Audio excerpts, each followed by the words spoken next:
Ultima Underworld is one of the most influential RPGs of its time.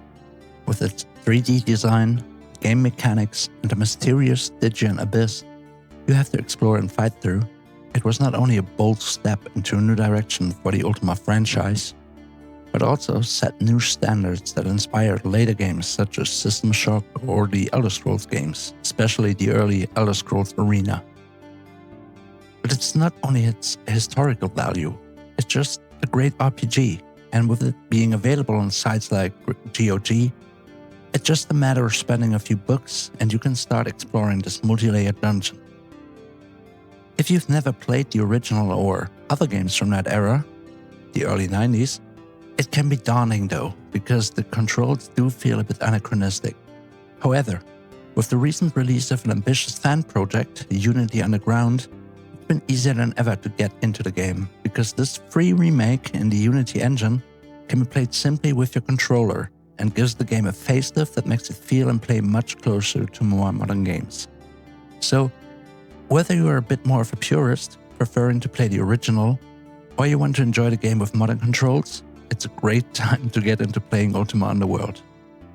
To get you started, I'd like to give you some starter tips that will make the game easier and more accessible, and maybe even make it feel like playing the game back around the time it came out. So, let's go. Number 1. Read the manual. I know, that sounds boring, but I am serious. Even the Unity remake does not provide you with a ton of background or elaborate in-game tutorials. Back in the early 90s, it was essential to read the manual for some more story context and to understand the game mechanics. Like the really cool magic system that lets you combine different runes you will find into different spells. The GOG version comes with the manual in PDF format, so I really recommend to invest the 10 to 20 minutes to read it. It may be a bit of a stretch if you decide to play Unity Underground, as the UI and controls are different from what's described in the manual, but this version will show you a lot of button prompts while playing, and it's intuitive enough to understand and internalize the commands in like 15 minutes of gameplay. Number 2. Pick your poison, or class. You can pick from several different classes, from a fighter over a mage to druids or paladins. They all have different advantages or disadvantages, and if you ask around, there will be many opinions on which of these are the best for a new player. Of course, the game can be completed with any class, and if you're really into role-playing, you make a choice based on what you want your character to be. If you would like a recommendation for a class, I believe that the druid is a great choice, as it both lets you cast some helpful spells like light or a heal early on while still being good at melee combat. Also, you have to decide on the difficulty at the start of the game, as this cannot be changed later on. If you want to just experience the game and the Stygian Abyss with a slightly more relaxed experience, there is no shame in picking easy. If you'd like a bit more of a challenge, well, go for the normal mode. Number 3. Take notes. Seriously. One of the really cool tools the game comes with is the automap system, so you're not required to map the dungeon by hand, which was a common thing to do in earlier games, not only Ultima games by the way. Still, it's pretty much required to take notes. After all, there is no quest log, and it may be helpful to jot down some notes like hints from NPCs.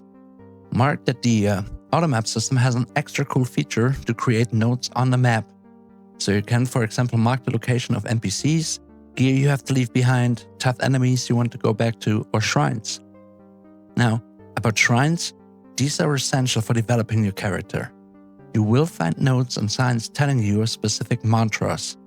If you find a shrine, you can activate it and type in the mantra you learned. If you have the capacity to level your character, these mantras will make you more powerful permanently. For example, by raising your proficiency in mazes, casting, and other skills. Not writing down those mantras, therefore not using them, will severely limit your character's development. So, do it the old school way and take notes. For extra authenticity, take those notes by hand and grab an actual notebook instead of a document on your second screen. Number 4. Explore every nook and cranny. The Stygian Abyss is a dangerous place full of mysteries. Especially early on, you desperately need equipment. Not better equipment, but something to wear and wield at all. You can find mantras, armor, weapons, ingredients, valuables to trade for, and much more, but only if you take the time to explore. Rushing ahead into the deeper levels is not recommended. Try to find all shortcuts and look for better equipment. You can even trade with NPCs for coins or stuff you need, thereby even turning in equipment you don't want to wear anymore for profit. Number 5. Knock knock. Locked doors require keys. However, any door not being described as massive when looking at it can be beaten down. This will eventually destroy your weapon, so I don't recommend doing this to every single door, but if you feel stuck and there is a door you don't have a key for, try beating it to pieces. For that, I like to use weapons I'm not attached to. So, if for example I mainly use swords, I may switch to one of the maces dropped by enemies to use this for door bashing. Also, keep in mind though that sometimes there may be a switch close by to open the door, and you will find a key for a lot of the doors on the first level soon. Oh, and by the way, there are hidden doors as well. Number 6. Save often. While the game does not have the typical quick save system, you have several different save slots, and I recommend to save often. It sucks to run into an enemy that is too tough and lose progress because you last saved half an hour ago. If you play the original version and you want more than the available save slots, you can copy-paste your first set of save games elsewhere and create a new one, pretty much giving you unlimited saves if you want that. Number 7. Consider your choices. You can only earn a limited amount of skills in any playthrough. Some are more useful than others. For example, cast and melee related skills surely will benefit you more than some of the other skills such as lockpicking. You can just beat down doors that are locked, remember? I recommend to go for the sword skill, attack and defense skills, anything related to casting, maybe some lore skill.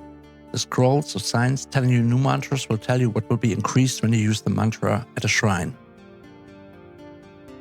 Number 8. Hold your fire. If anything looks like a monster, don't automatically attack it or you may attack an NPC. Good example is goblins. You will run into both green and grey goblins that are friendly. Some of them, on the other hand, are aggressive. If you see one that walks towards you or gets out a sling and starts spinning it to attack you, go ahead and fight. If they just stand there, try to see what they have to say. Number 9. Silver seeds.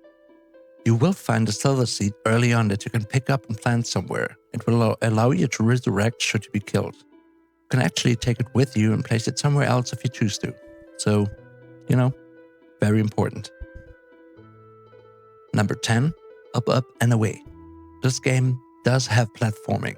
There are some spots you will find only by jumping, which in my opinion is much easier with the controller in Unity Underground.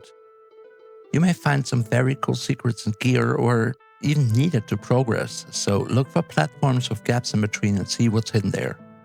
And make sure to save before a tricky jump unless you feel very comfortable with your jumping skills. So, I hope that these tips will help you get started on your journey through the Stygian Abyss. The game can be quite mysterious and exploration is definitely rewarded. And even these days, it can be a very fun experience to play this classic game. So, light up a torch, grab your sword, and start exploring, adventurer. Safe travels, and thanks for watching.